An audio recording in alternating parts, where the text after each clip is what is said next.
അത് ഞാൻ ചെയ്തതാണ്. എന്നാൽ നിന്റെ സിട്ടാവിനോട് ചോദിക്കും മൂസ എന്ന് അനുയായികൾ പറയുമ്പോ കലീമുല്ലാഹി മൂസ അലൈഹിസ്സലാം രാജാതിരാജന്റെ ദർബാറിലേക്ക് കൈമലർത്തി ദുആ ചെയ്യുകയാണ്. പടച്ചവനെ 200 വർഷം ജീവിച്ചിട്ട് ഒരു നന്മ ചെയ്യാത്ത മനുഷ്യനെ എന്തിനാ മുസ്ലിം ഖബർസ്ഥാനിൽ മറമാടാൻ പറഞ്ഞത്? എന്തിനാണ് അനന്തര കർമ്മങ്ങൾ ചെയ്യാൻ പറഞ്ഞത്? ഉടനെ അല്ലാഹു മൂസ അലൈഹിസ്സലാമിലേക്ക് വഹി നൽകുകയാണ്. മൂസ, ആ മനുഷ്യനുണ്ടല്ലോ, അങ്ങേക്ക് ഞാൻ നൽകിയ തൗറാത്ത് ഇടക്കിടക്ക് ഇങ്ങനെ മറിച്ചു നോക്കുക. അങ്ങേക്ക് നൽകിയ ഗ്രന്ഥമുണ്ടല്ലോ തൗറാത്ത്, ആ തൗറാത്ത് ഇടക്കിടെ ഇങ്ങനെ മറിച്ചു നോക്കുമ്പോ തൗറാത്തിൽ എവിടെയൊക്കെ മുഹമ്മദ് എന്ന പേര് കാണുന്നുവോ സല്ലല്ലാഹു അലൈഹി വസല്ലം, ആ പേരിന്മേൽ അദ്ദേഹം കൈവെക്കുക, ആ കൈ ഒന്ന് ചുംബിക്കുക, ആ കൈ കൊണ്ട് കണ്ടടങ്ങളൊന്ന് തടയും മാത്രമല്ല ആ മുഹമ്മദിന്റെ മേലിൽ. അസ്സലാമു അലൈക്കും. പ്രിയമുള്ളവരെ, ഈ മുസ്ലിയാർ പുതിയൊരാളാണ്, എന്തായാലും പേരൊന്നും അറിയില്ല. അദ്ദേഹം ഇവിടെ പ്രതിപാദിക്കുന്ന വിഷയം, പറയുന്ന കാര്യം മൂസാ നബി അലൈഹി സ്വലാത്തു വസ്സലാമയുടെ കാലത്ത് നടന്നു എന്ന് പറഞ്ഞുകൊണ്ടാണ്. അങ്ങനെ മൂസാ നബി അലൈഹി സ്വലാത്തു വസ്സലാമയുടെ കാലത്ത് നടന്ന ഒരു കാര്യമാണെങ്കിൽ അത് ഇന്ന് നമുക്ക് ലഭിക്കേണ്ടത് പരിശുദ്ധ ഖുർആനിലൂടെ ആവണം, അല്ലെങ്കിൽ സ്വഹീഹായ ഹദീസിലൂടെ ആവണം. ഇത് രണ്ടും അല്ലാതെ മൂസാ നബി അലൈഹി സ്വലാത്തു വസ്സലാമയുടെ കാലത്ത് നടന്ന കാര്യങ്ങൾ പിന്നീട് നമുക്ക് അറിയുവാനുള്ള മാർഗം അത് തോറയാണ്, അല്ലെങ്കിൽ ബൈബിളാണ്. ഇത് രണ്ടും അല്ലാതെ മറ്റു മാർഗങ്ങളൊന്നും ഇന്നില്ല. അദ്ദേഹം ഈ കഥ പറഞ്ഞു പോയപ്പോൾ അത് ഏതിൽ നിന്നാണ് എന്നുള്ളത് പറഞ്ഞിട്ടില്ല. ഓക്കെ, മൂസാ നബി അലൈഹി സ്വലാത്തു വസ്സലാമയുടെ കാലത്ത് ഒരു മനുഷ്യൻ മരിച്ചു. 200 വർഷം ജീവിച്ച മനുഷ്യനാണ്. ആ മനുഷ്യനെ മുസ്ലിങ്ങളെ മറവ് ചെയ്യുന്ന ഖബർസ്ഥാനിൽ മറവ് ചെയ്തു എന്നുള്ളതാണ് അദ്ദേഹത്തെ സംബന്ധിച്ചുള്ള കാര്യത്തിൽ പറയുന്നത്.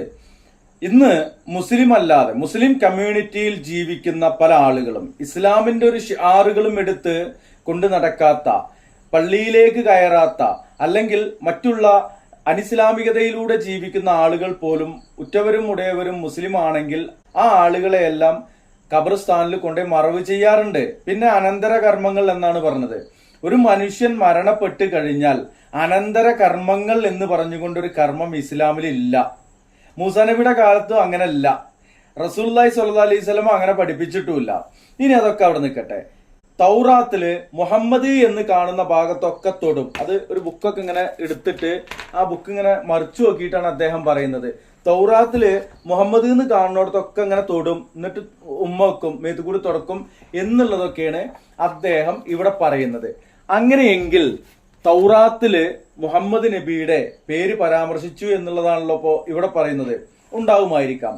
ഇന്ന് തോറ എന്നുള്ളത് പഴയ നിയമം ആണ്. അതിൽ എത്ര കൈകടത്തലുകൾ ഉണ്ടായാലും മുഹമ്മദ് നബിയുടെ പേര് പരാമർശിക്കപ്പെട്ടിട്ടുണ്ടോ, മുഹമ്മദ് നബിയുടെ പേര് മുഹമ്മദ് എന്ന് തന്നെയാണോ പരാമർശിക്കപ്പെട്ടത്, ഒക്കെ നമുക്ക് മാറ്റിവെക്കാം. റസൂലുള്ളാഹി സ്വല്ലല്ലാഹു അലൈഹി വസല്ലമയുടെ കാലത്തിനും എത്രയോ വർഷങ്ങൾ മുമ്പെയാണ് മൂസാ നബി അലൈഹി സ്വലാത്തു വസ്സലാം ജീവിച്ചിരുന്നത്. അന്ന് തൗറാത്ത് എന്ന് പറയുന്ന ആ ഒരു ഗ്രന്ഥം എടുത്തുകൊണ്ട് ഇതെങ്ങനെ മൂപ്പര് ആ ആളുകൾക്ക് കാണിച്ചു കൊടുക്കുന്നത് ഇതെങ്ങനെ മറിച്ചു നോക്കി എന്നല്ലേ പറയുന്നത്. എന്നാൽ പ്രിയമുള്ളവരെ, റസൂലുള്ളാഹി സ്വല്ലല്ലാഹു അലൈഹി വസല്ലമയുടെ കാലത്ത് പോലും അങ്ങനെ മറിച്ചു നോക്കാനുള്ള ഒരു സംവിധാനം ഉണ്ടായിരുന്നില്ല. അതിനു മുമ്പ് ഈസാ ഇബ്നു മറിയം ജീവിച്ചിരുന്നു, അന്നുമില്ല, പേപ്പറൊന്നും കണ്ടുപിടിച്ചിട്ടില്ല. അതിനു മുമ്പെയാണ് മൂസാ നബി അലൈഹി സ്വലാത്തു വസ്സലാം ജീവിച്ചിരുന്നത്. അന്ന് എന്തെടുത്തിട്ടാണ് ഇങ്ങനെ മറിച്ചിരിക്കുന്നത്? അള്ളാഹു തൗറാത്ത് ഒരു ഗ്രന്ഥരൂപത്തിലാണോ ഇറക്കി കൊടുത്തത്? ആണോ? അങ്ങനെയൊക്കെയല്ലേ ഇവർ ഈ പറയുന്നതിന്റെ അർത്ഥം വരിക. ഇതുപോലെയുള്ള കാര്യങ്ങൾ ഇങ്ങനെ പറഞ്ഞുകൊണ്ട് ഇത് എത്തിക്കുന്നത്, ഇത് ചിന്തിക്കുന്ന യുവതലമുറയിലേക്ക് അവരുടെ മനസ്സിൽ വിള്ളൽ വീഴ്ത്തിക്കൊണ്ട് അവരുടെ മസ്തിഷ്കത്തിലേക്ക് വളരെ മോശമായ ഒരു കാര്യം കുത്തി നിറച്ചുകൊണ്ട് ഇവർ കൊണ്ടെത്തിക്കുന്നത് ഇസ്ലാം വിരുദ്ധതയിലേക്കാണ്, ഇസ്ലാം വിട്ടു പോകുന്ന ഒരു സാഹചര്യത്തിലേക്കാണ്. എനിക്ക് ഇന്നലെ കൊല്ലത്ത് നിന്നും ഒരു സഹോദരൻ വിളിച്ചിരുന്നു. അദ്ദേഹത്തിന്റെ പേര് നജീം എന്നാണ്. ഇൻഷാ അല്ലാഹ് ഈ ചാനലില് ട്രൂത്ത് ആൻഡ് മിത്ത് എന്ന ഈ ചാനലില് ആ കോൾ റെക്കോർഡ് പുറത്തു വിടുന്നതാണ്. അദ്ദേഹം എനിക്ക് വിളിച്ച് ചോദിക്കുന്നത്, നിങ്ങൾ ഈ വീഡിയോ ചെയ്തിട്ട് എന്താണ് ഗുണം, ഇതുകൊണ്ടുള്ള ഫായ്ദ എന്താണ് എന്ന് ചോദിക്കുമ്പോൾ അത് വിശദീകരിക്കപ്പെടുന്നുണ്ട് ആ കോളിലൂടെ. നിങ്ങൾക്ക് അത് മനസ്സിലാക്കാൻ കഴിയും. എങ്കിലും ഇനി അത് കേൾക്കാതെ ഇത് കാണുന്ന ആരെങ്കിലും ഉണ്ടെങ്കിൽ മനസ്സിലാക്കുവാൻ വേണ്ടിയിട്ട് ഇസ്ലാം എന്ന് പറയുന്ന പവിത്രമായ മതം, അള്ളാഹുവിങ്കൽ മതമായ ഈ ദീനുൽ ഇസ്ലാം, അത് വിട്ടെറിഞ്ഞു പോകുന്ന തരത്തിലേക്ക് മനുഷ്യരെ വെറുപ്പിക്കുന്ന രൂപത്തിൽ വിശ്വാസപരമായ കാര്യങ്ങളൊന്നും പറഞ്ഞു കൊടുക്കാതെ ഇതുപോലെയുള്ള കള്ളക്കഥകൾ പറഞ്ഞുകൊണ്ട് ആളുകളെ വഴിതെറ്റിക്കുന്ന, വഴിപിഴപ്പിക്കുന്ന ഒരു വിഭാഗമായിട്ട് ഇവർ മാറിയിട്ടുണ്ട്. നിരവധി ആളുകളാണ് ഇപ്പോ എനിക്ക് വിളിച്ചുകൊണ്ടിരിക്കുന്നത്. ആദ്യം കോൾ അറ്റൻഡ് ചെയ്യൂലായിരുന്നു. അത് മറ്റൊന്നുമല്ല, നമ്മളെ നിരുത്സാഹപ്പെടുത്തുവാനും കുറ്റപ്പെടുത്തുവാനും കളിയാക്കുവാനും വേണ്ടി പല ആളുകളും വിളിച്ചിരുന്നു. എന്നാൽ ഈ വിളികൾ ഇങ്ങനെ വന്നുകൊണ്ട് നമുക്ക് ബുദ്ധിമുട്ടാകുന്ന രീതിയിലേക്ക് പോലും വിളികൾ വന്നുകൊണ്ടിരിക്കുകയാണ്. അപ്പോ ഇവര് എന്തായാലും പറയുന്നത് വിവരക്കേടാണ്. ആ വിവരക്കേട് പുറത്തുള്ളവരും കൂടി കേൾക്കട്ടെ എന്ന് കരുതിക്കൊണ്ട് തന്നെയാണ് കോൾ റെക്കോർഡ് 2 ചാനലിലും ഞാൻ പുറത്തു വിട്ടുകൊണ്ടിരിക്കുന്നുണ്ട്.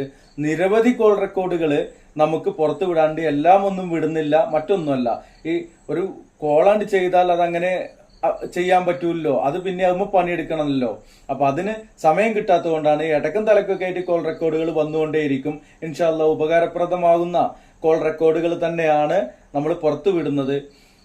ഇവിടെ നമുക്ക് ആരെയും തകർക്കുക എന്നുള്ള ലക്ഷ്യമില്ല, ഇവിടെ ആരെയും ഇകഴ്ത്തി കാണിക്കുക എന്നുള്ള ഉദ്ദേശമില്ല.